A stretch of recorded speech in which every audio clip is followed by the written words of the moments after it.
Walking into work always gives me the creeps, from the AC being stuck on 67 to the dull yellow lights that decided on their own if they wanted to work. Yet this place wasn't all bad. Rarely anyone comes in, since we get most of our orders online. Also, since it's so slow, it's only one person in the morning and one at night. Of course, I opted for the night shift so I could see even fewer people and, of course, dream walk. I always start my shift the same way. I come in an hour early just to draw in the back room. I do this since I don't like leaving pieces unfinished, and I always seem to start them right before leaving for work. When I start, I finally clock in. I make some coffee and label packages that will need to be sent out tomorrow morning. After my first coffee is down and my second is made, I put the labeled packages in the going out bins.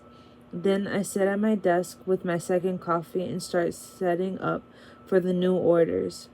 It takes about 2 hours to process through our system, since I'm pretty sure it was here before caveman ran around in stone cars. Apart from that fact, it's the time I use to dream walk. I finish my second cup of coffee, then just lean back in my chair and close my eyes, then walk into a random person's dream. At first, it's very dark and it sounds like I'm walking around in water. Yet the strangest thing is that I can't feel the weight of the water against my legs. I can only hear it. Then there's a very bright purple light, and as soon as I walk close enough to touch it, I get blasted into someone else's dream. Simple enough, right? It's my routine, in and out. But despite that, tonight wasn't like every other night. As I was taking the last sip of my second cup of coffee before leaning back and slipping into someone else's dream, there was a knock at the glass front door, which was surprising since most people avoided it because of the cheap paint that told you hours of operations was holding on for dear life. And the simplest of touches would have paint flakes all over your hands. I peeked above my computer to see a woman's silhouette look up at me. Since the light just decided not to work above the door, I just waved in the dark shadow. Why didn't I do that? Why didn't I just go to the door? After I had waved, I waited for the door to squeak open before letting out a light yell with a "Welcome in. How's your night going?" Of course, I got silence, which most likely means they gave me the awkward smile and head nod. I quickly looked down at my computer, just looking at the loading screen so I wouldn't get the 5 minutes of awkward staring as they walked around to see the film equipment for sale. I would glance up every few seconds to make sure they weren't stealing, but they would always be in just the right spot where the light were flickering. I couldn't see more than the shadow that roamed the shelves. It's not like I was trying very hard to keep an eye on them, but if anything went missing, it comes out of my paycheck. When the black blob finally made its way to the light, the features began to come out of the darkness. First, long black hair tied in a loose bun, then their pale tan face that is covered by a mask. When they fully came out of the shadows, I first didn't believe who stood in front of me. There was no way it was possible, since she was 20 miles in the opposite direction, laying in a hospital bed with severe brain damage, and hasn't woken up in many years.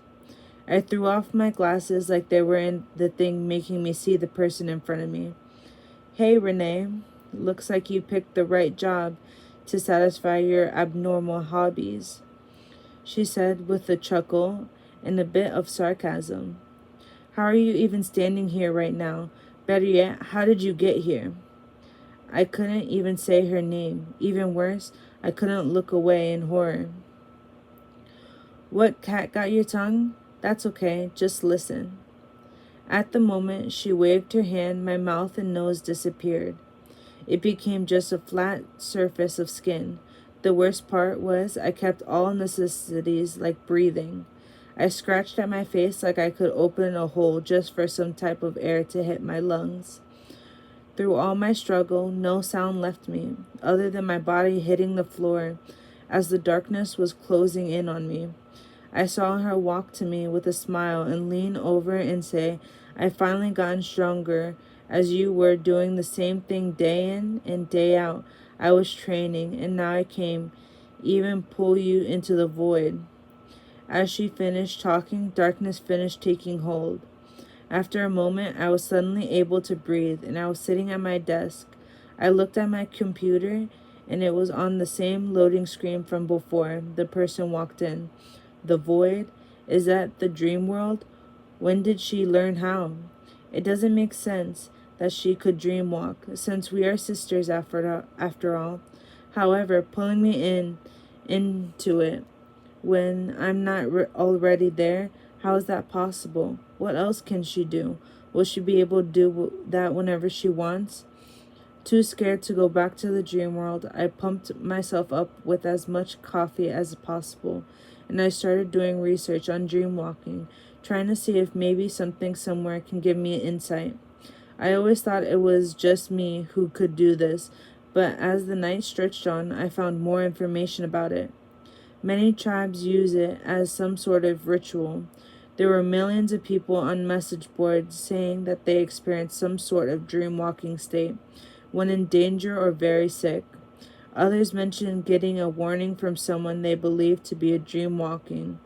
For example, the user that went by the name Demon Samurai said that a bald man with tattoos all over his body that had never seen before had warned him that his new girlfriend was actually in a rival gang and she was slowly poisoning him and his two children. There was even a website on how to do it at home. With all night of searching for it, all led to nothing. Nothing that I felt could explain how I could do this. Nothing to explain how she could pull me into the void. And nothing to explain why I keep thinking about going back to the dream world and how to avoid her.